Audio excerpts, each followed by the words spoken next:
시청자 여러분 안녕하십니까? VOA 모닝뉴스 시작합니다. 미군 특수정찰기들이 북한의 단거리 탄도미사일 시험 발사 시기를 전후해 한반도 상공에 전개됐는데 7일에도 출격해 수도권 상공에서 북한 동향을 살폈습니다. 추가 도발 가능성과 함께 신종 코로나 바이러스 상황에 따른 북한군의 움직임을 파악하는 것이라는 분석입니다. 서울에서 한상미 기자가 보도합니다. 이번에 한반도 상공에 전개된 특수정찰기는 미국 공군의 리벳 조인트입니다.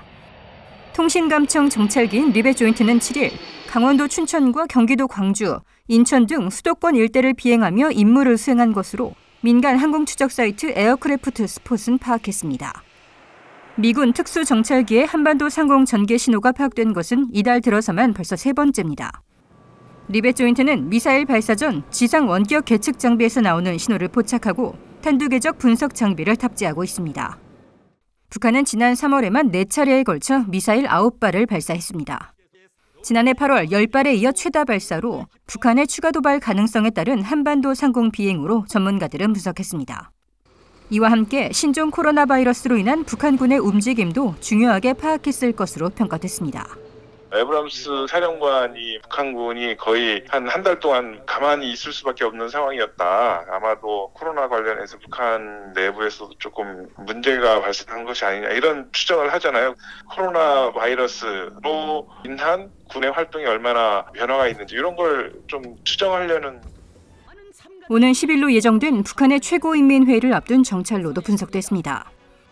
북한의 최고인민회의는 국가예산 승인과 주요 사업 방향 수립, 주요 간부 인사 등을 결정하는데 국제사회 제재 속에 자력갱생을 선언했지만 신종 코로나 바이러스 사태로 경제난 극복이 더 어려워진 상황에서 북한의 추가 도발 가능성을 배제할 수 없다는 분석도 나옵니다.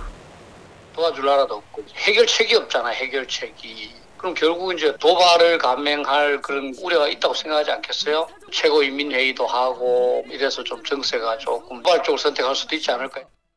미국은 북한이 초대형 방사포 2발을 발사한 지난달 29일엔 해군의 전자정찰기를 한반도에 전개했습니다.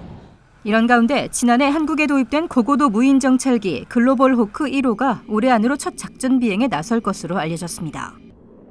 글로벌 호크는 20km 상공에서 특수 고성능 레이더와 적외선 탐지 장비 등을 통해 지상 30cm 크기의 물체까지 식별할 수 있는 첩보 위성급의 무인 정찰기로 작전 반경은 3,000km에 달합니다.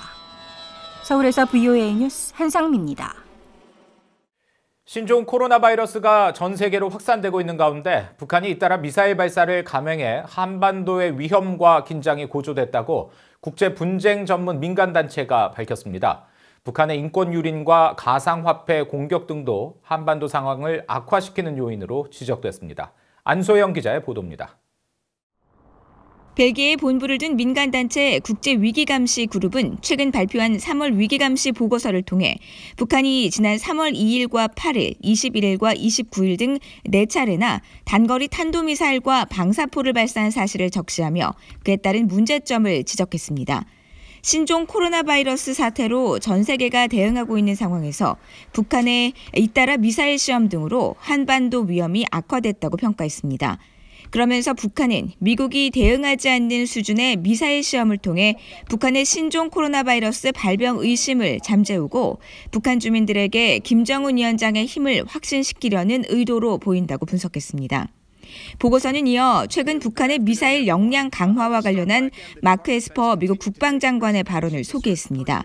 에스퍼 장관은 지난달 상원 군사위원회 청문회에 출석해 북한의 미사일 능력 강화가 미국의 위협이 될 수 있다고 우려한 바 있습니다.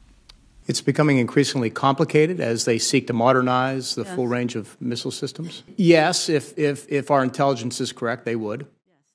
보고서는 또 지난달 2일 북한의 미사일 발사 직후 유엔 안보리 이사국인 영국과 독일, 프랑스, 에스토니아, 벨기에 등 5개국이 북한의 미사일 발사가 영내 안보와 안정을 약화시킨다고 규탄한 공동 성명 발표도 상기시켰습니다.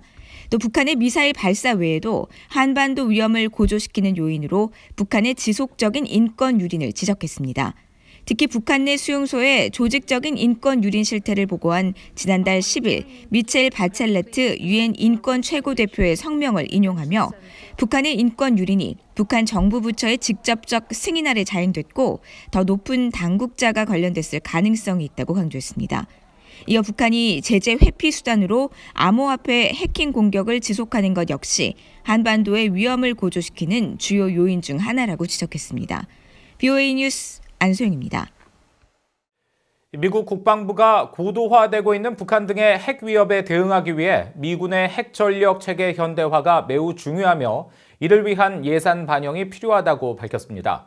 국방부는 6일 이 같은 내용의 보고서를 발표하고 미국과 동맹국들이 북한과 러시아, 중국, 이란 등의 복잡하고 증대된 핵 전략 환경에 노출돼 있다고 지적했습니다.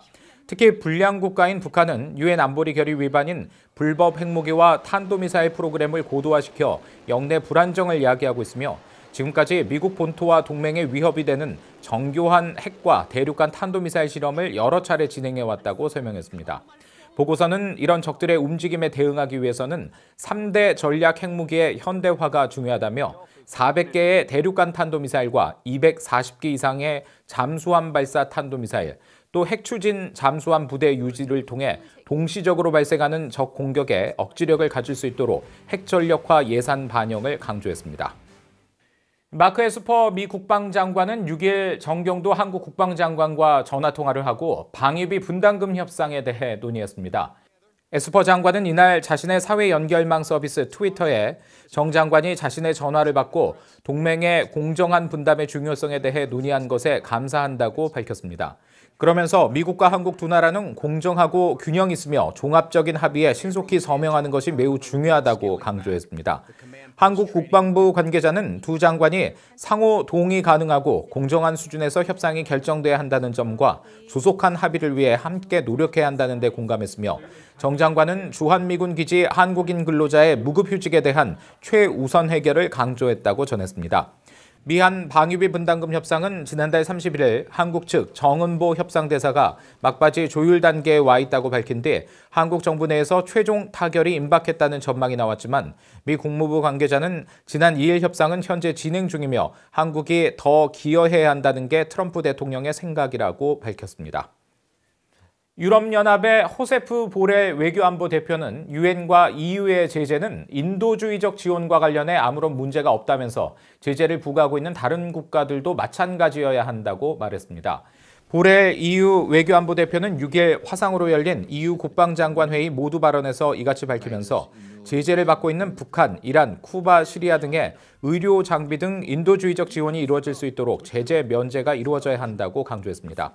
보렐 대표는 이어 금융기관들이 제재 위반에 대한 우려 때문에 인도주의적 지원을 위한 거래에 참여하는 것을 꺼리고 있다는 점을 언급하며 현재 상황에서 인도주의적 지원과 관련된 물건과 서비스에는 제재가 없을 것이라는 점을 분명히 하는 것이 중요하다고 덧붙였습니다.